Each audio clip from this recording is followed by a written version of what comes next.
Hi guys, Dr. Dennis Lesniak here again, talking today about more ergonomic tips as this WFH, work from home, work from another four-letter H word, is going to be continuing for the foreseeable future for many people who are traditional office workers. So what does that mean? If you've been holding out, you've been working at your kitchen table or wherever, you might want to talk to the HR manager at your house about accommodating your needs a little bit better and something a little more set up for long-term use. Because right now, this is most likely you, right? We are rounded forward. We have this forward head posture, and you're looking at me, looking at you, looking at me, and then all of a sudden you're gonna go, I'm not like that, okay? Here's the deal. We get told that our body, we're supposed to have this great posture, right? Upright posture, chin tucked, shoulders back, chest up tall. That posture is a good thing from time to time.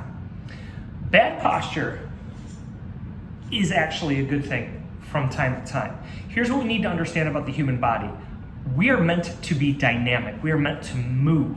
We are not meant to be stationary and do the same things over and over endlessly, okay?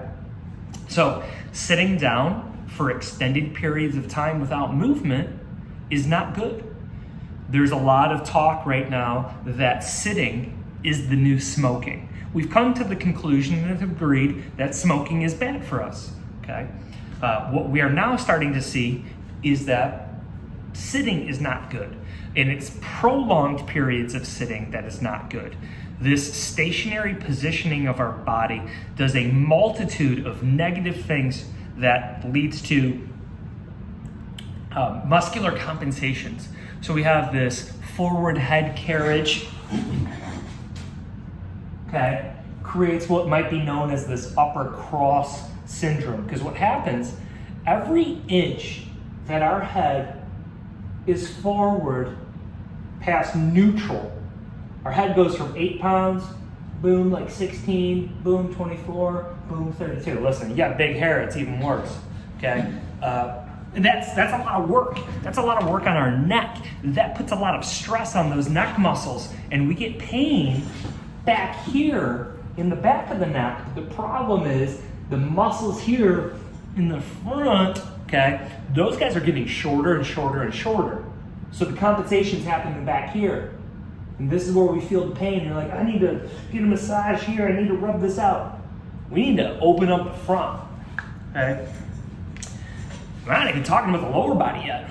This sitting, our hip flexors, okay? So we stay in this tight position all the time, and what happens is we have no strength in the hip flexor. And our hip flexor, the anatomy of the hip flexor, what happens there, our hip flexor muscles, its real name is called iliopsoas. ILIOPSOAS. Sorry, got confused where I was there. Iliopsoas, or if you just look up hip flexor, you can find this out. So the iliopsoas muscle attaches to your lumbar vertebrae, which is the vertebrae in our low back, or what most people consider to be the low back, and our femur. Now, if you sit all day long, right? We sit all day long, we shorten this muscle up, okay? Look at that farmer's tan. We shorten this muscle up, and then I say, I need to stand up and extend that muscle and extend my hips. If that muscle wants to stay short, I create this to happen, and notice the extension in my back. That's no good. That creates the same situation we're talking about here with the neck, okay? And so we experience back pain. And you're like, oh, my back's all messed up. But really, our hip flexors are messed up. They're not able to open up. They're not able to relax. And so what we're seeing now, it's even more so than normal from chronic sitting, rounding forward the head, okay? We're seeing all of these challenges. And this is where what we do on our computers or what we don't do is very important. Your workstation should change throughout the day.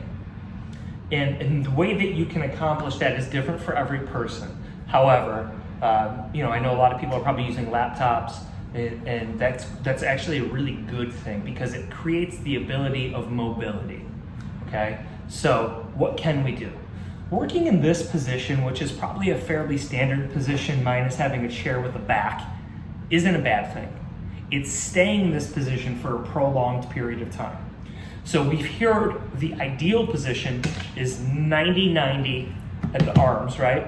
So shoulders are relaxed and down, elbows are at about 90 degrees, and we're here. But now, for me, this computer screen should be up here while I'm typing down here. I can't do that because this is the computer I have. So now I'm automatically doing this. My line of sight is coming down, and that's creating this to happen. What can we do? So we've talked about a few of these things in a previous video, but now it's important to revisit them and come up with some other options. So I can't make this any higher right now without altering the keypad. So what can we do?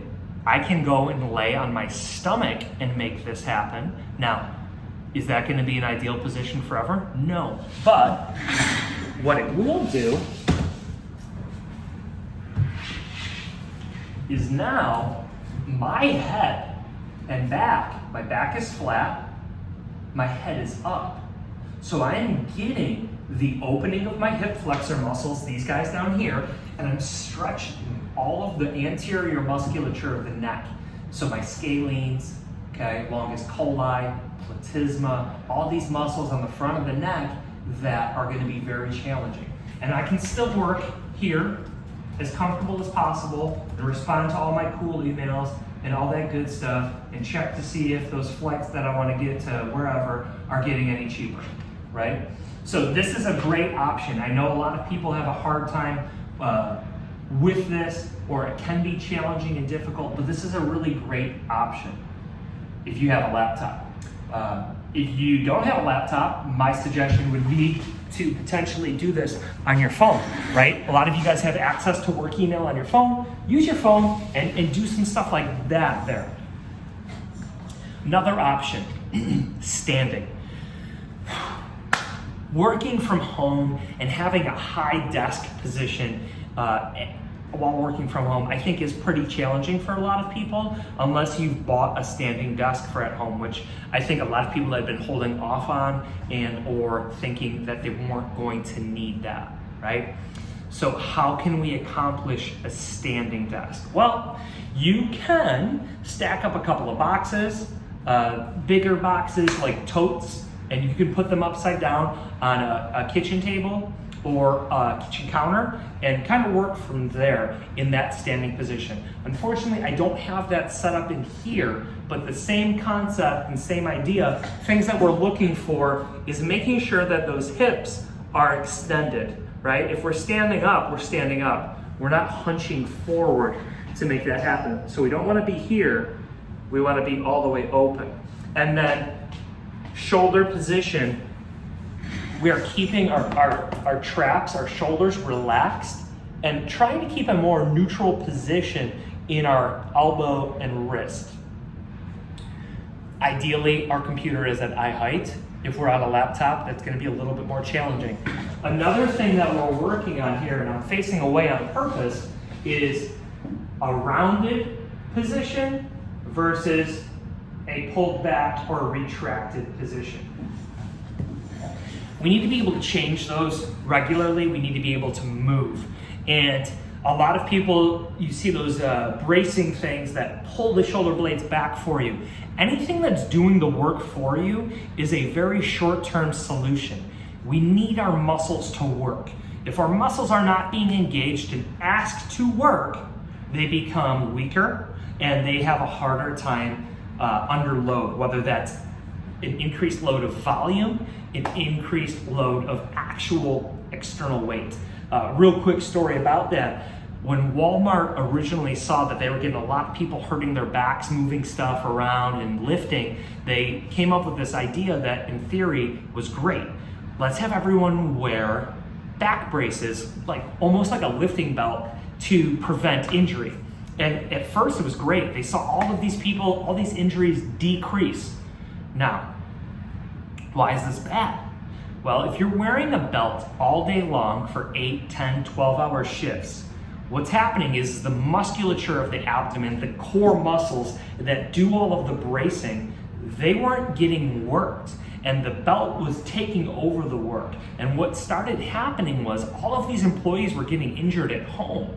And they were getting injured doing activities that shouldn't cause injury. Picking up their kids, playing with their children, picking up a pencil, cleaning their house, all these weird things. And what they found out was happening was they were weakening the core musculature by having all of their employees wearing those belts all the time. So if we do that with the pinching in the shoulders and it's doing it for you, we're actually gonna make it even weaker. So what can we do? So there's a couple of cool things that I highly recommend to people and I give to a lot of my patients. Talked about cat-cows before, and you can reference back a couple more videos, but basically we gotta go through the entirety of movement of the spine in flexion extension. And so you're on your hands and knees and you're gonna go through the cat-cow. So I'll hop up here. I'm in an extended position, okay? I'm sitting forward, so my 90-degree angle, ideally. Head is up tall. I'm gonna go through this a little bit quicker than you would want to because you're not here to watch me work out, right? So I flex just in my neck, all the way down. Then I start rounding up into my thoracic spine. I make my way down into my lumbar spine, rounding up. And then I reverse from the lumbar spine into the thoracic spine, and then lastly the neck. Now, the slower we go, the better we're doing. We're hiding inability with speed.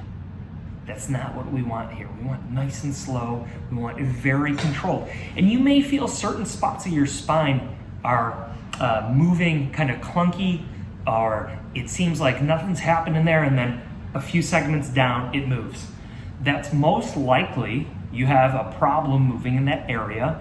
It might be an area where you have a chronic recurring issue, and we're just trying to re-educate your muscles to get them to wake up. Now, how often should you do that? Multiple times throughout the day. I tell my patients 5 reps, 5 times a day at a minimum. The reason being, we're trying to re-educate muscles. Think of a little kid trying to learn how to walk. Do they try to walk just once a day?